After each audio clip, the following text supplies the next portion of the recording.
छोट्याशा आंदोलनाच्या बैठकीच्या सुरुवातीसाठी आपण सर्वजणांनी आपले या ठिकाणी विचार मांडले। खरं तर कुठलेही आंदोलन म्हटलं तर त्याला सुरुवातीला त्या आंदोलनाची तीव्रता किती हे सर्वात महत्त्व जाणून घेणं गरजेचं आहे। कारण की 14-15 गावांचा पठार भागाच्या पाण्याचा जो प्रश्न आहे की माझ्या लहानपणीपासून ऐकत आलोय की पुढऱ्यांच्या भाषणामधून पारनेर तालुक्याच्या हक्काचा 1 TMC पाण्याचा जेव्हा निवडणूक येतील त्यावेळेस त्याचा उल्लेख त्या ठिकाणी केला जातो। पण खरंच या भागाला या पाण्याची गरज आहे का हे सुद्धा जाणून आपल्याला निश्चितपणे घेणं गरजेचं आहे। यापूर्वीच्या व्यक्तींनी बोलताना सांगितलं की चरंगे पाटलांनी जे मराठा आरक्षणाचा मुद्दा उचलला, लाखोच्या संख्येमध्ये लोक त्या ठिकाणी स्वखर्चाने काही लोकांनी देणगी देऊन त्या ठिकाणी आंदोलन मोठं केलं। चरंगे पाटलासारखा अतिशय सर्वसाधारण माणूस फक्त मराठा समाजाची कुठंतरी बुळवण होत आहे, कुठंतरी हा समाज मागे पडला आहे आणि आर्थिकदृष्ट्या मागास असलेला काही भागातील हा समाज त्यांच्याकरता जेव्हा प्रश्न उचलून धरला तर एवढं मोठं आंदोलन त्या ठिकाणी उभं राहिलं। म्हणजे खरंच त्या समाजाला आरक्षणाची गरज आहे म्हणून एवढा मोठा समुदाय त्या ठिकाणी उपस्थित झाला। आज आपण जो आपल्या पठार भागाच्या पाण्याचा प्रश्न उचलून धरलेला आहे, खरं तर आज या ठिकाणी हा तुमचा हॉल भरून इथं लोक मावले नाही पाहिजे, एवढी मोठी लोकसंख्या या ठिकाणी उपस्थित झाली पाहिजे। एक तर ह्या प्रश्नाची जनजागृती झाली नसावी किंवा मग दुसरं ह्या लोकांच्या ह्या पठार भागाच्या लोकांना या पाण्याची गरज नाही असं आपल्याला याच्यातून म्हणावं लागेल। तुम्हाला सांगतो की हा प्रश्न अवघडही नाही आणि सोपाही नाही अशा दोन ह्याच्यातनं निष्कर्ष निघतात। तुम्ही जर पाहिलं की नुकतंच आपल्या नगर तालुक्यामध्ये त्या 30-40 गावामध्ये साखळा योजनेचं पाण्याचं आताशी कुठंतरी त्याचं टेंडर निघून ती योजना कशी कार्यान्वित होईल, त्याला एस्टिमेट किती लागेल ह्याचं आत्ता मध्यंतरी फडणवीस शिंदे सरकारने मोठं त्यांना बजेट त्या फक्त टेंडर फक्त योजनेचं नियोजन करण्याकरता त्याला दिलेलं आहे। आपल्या शेजारी जर तुम्ही पाहिलं असेल की राळेगण सिद्धी हे गाव आहे, अण्णा हजारे त्यांच्या गावामध्ये कुकडी कॅनलमधून पाणी उचलून ते पाणलोट पुनर्भरण या नावाखाली गावातील प्रत्येक उंच डोंगरावर कुकडी कॅनलचं पाणी सोडलं आणि त्यातून त्या गावाची तळी त्या भरण्याचं काम त्यांनी केलेलं आहे। शेवटी अण्णांनी त्यांच्या गावाचा विचार केला, त्यांनी जो प्रश्न उपस्थित केला तो प्रश्न मार्गी लागूपर्यंत अण्णा मागे हटले नाही।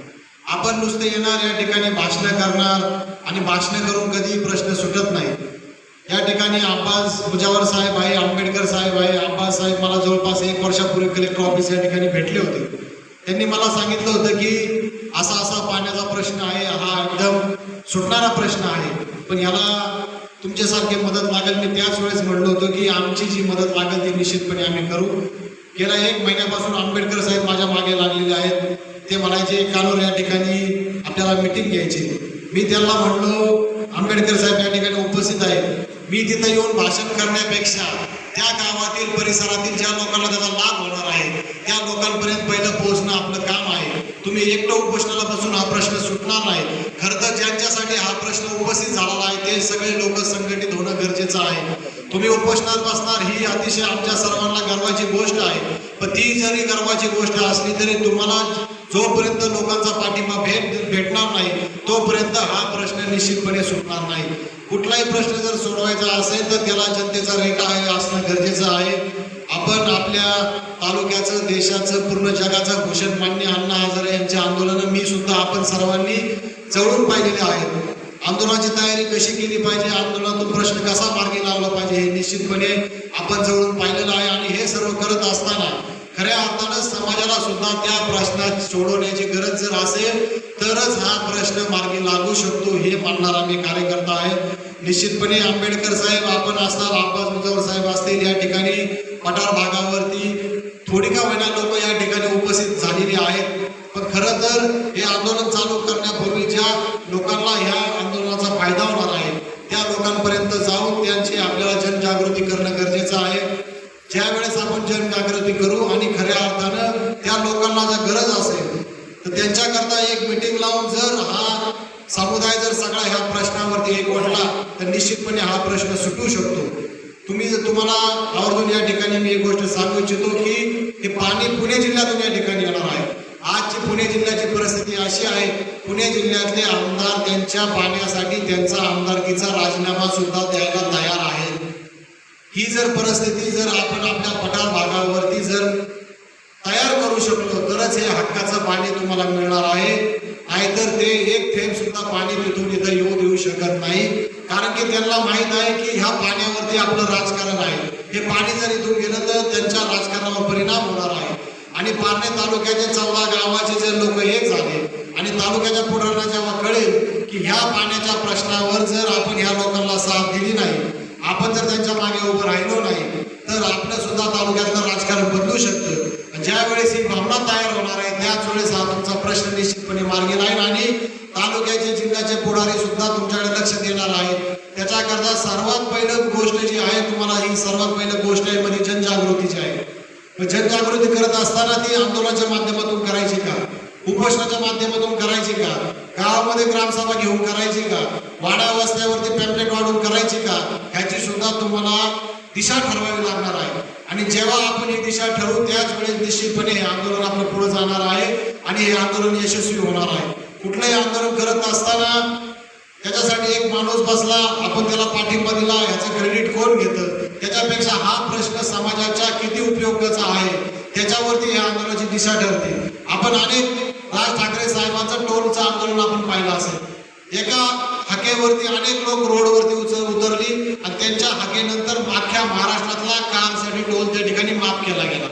म्हणजे त्या आंदोलनाची तीव्रता एवढी होती की सर्वसामान्याच्या खिशाला त्या टोलमधून झळ पोचत होती, म्हणून त्यांचं आंदोलन त्या ठिकाणी यशस्वी झालं. तुमचं निश्चितपणे जर हे आंदोलन तुम्हाला यशस्वी करायचं असेल तर तुम्हाला सुद्धा मोठ्या प्रमाणामध्ये जनतेला विश्वासात घेऊन आपण हे करत असलेलं आंदोलन त्यांच्या हिताकरता करत आहोत हे जेव्हा आपण त्यांना निश्चितपणे दाखवून देऊ तेव्हाच हे तुमचं आंदोलन यशस्वी होणार आहे आणि पठार भागाला त्याचा हक्काचं पाणी त्या ठिकाणी मिळणार आहे.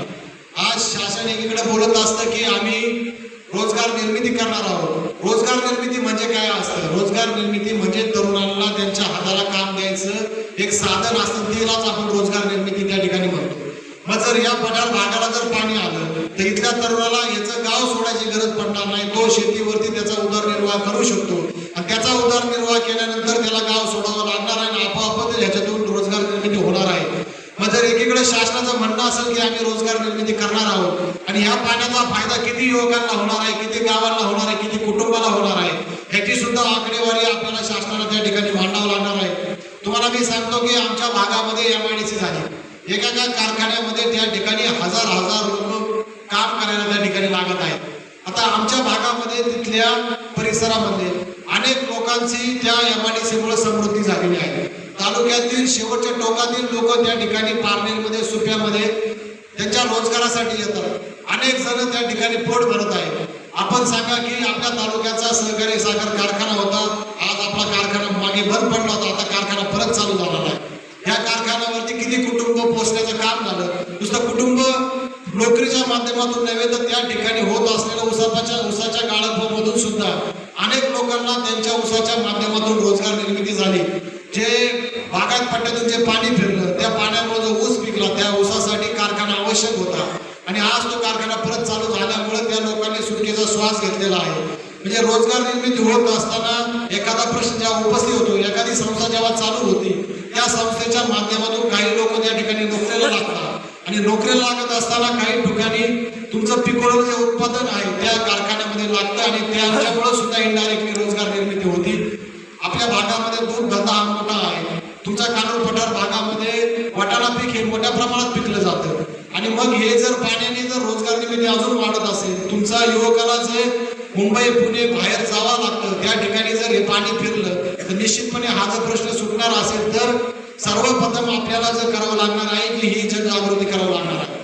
आणि मोठ्या प्रमाणामध्ये जेव्हा या आंदोलनामध्ये लोक सहभागी होणार होतील त्याच वेळेस हे आंदोलन या ठिकाणी यशस्वी होणार आहे. आता तुम्ही आम्ही 1-2 दिवस 10 दिवस आंदोलनाला उपोषणाला बसून या आंदोलनाचा कुठलाही फायदा आंबेडकर साहेब समाजाला होणार नाही, तुमची दखल कुणी घेणार नाही.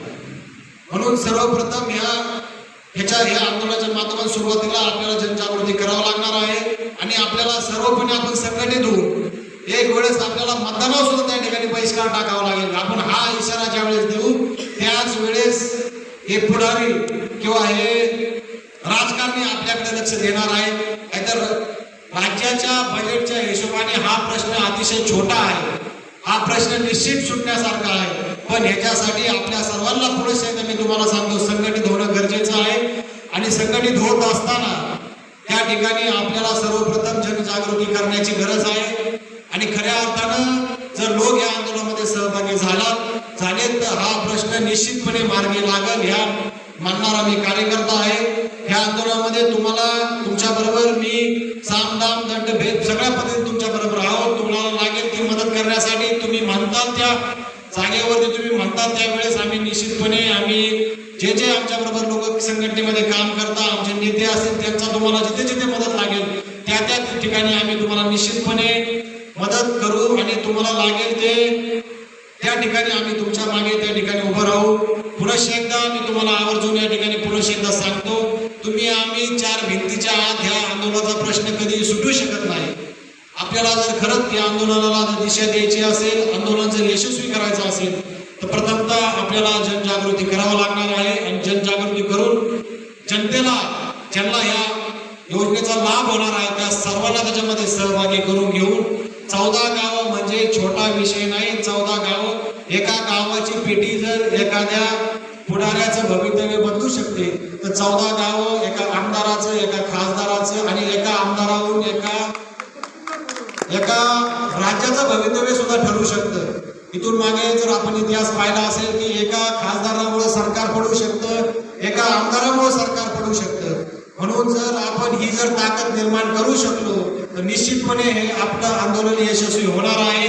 आणि तुम्ही जो हा प्रश्न मांडला हा निश्चितपणे मार्गी लागणार आहे. पुन्हा एकदा मी आपणा सर्वांना ही विनंती करतो की जी गावं ह्याच्यामध्ये ज्यांना लाभ होणार आहे, ज्या गावचे सरपंच असतील, त्या गावचे पुढारी असतील, त्या गावचे कार्यकर्ते असतील, त्या गावचे युवक असतील, त्यांना या आंदोलनामध्ये सहभाग करून घ्या, जनजागृती करा आणि निश्चितपणे हे आंदोलन यशस्वी होईल. यांना ज्या ज्या गोष्टी लागतील निश्चितपणे यांच्यासाठी आमचं सुद्धा या आंदोलनामध्ये निश्चितपणे आम्ही योगदान देऊ. पुन्हा एकदा आपण आम्हाला बोलवलं, या ठिकाणी बोलायची संधी दिली त्याबद्दल मी आपल्या कृती समितीचा या ठिकाणी आभार मानतो आणि या ठिकाणी थांबतो.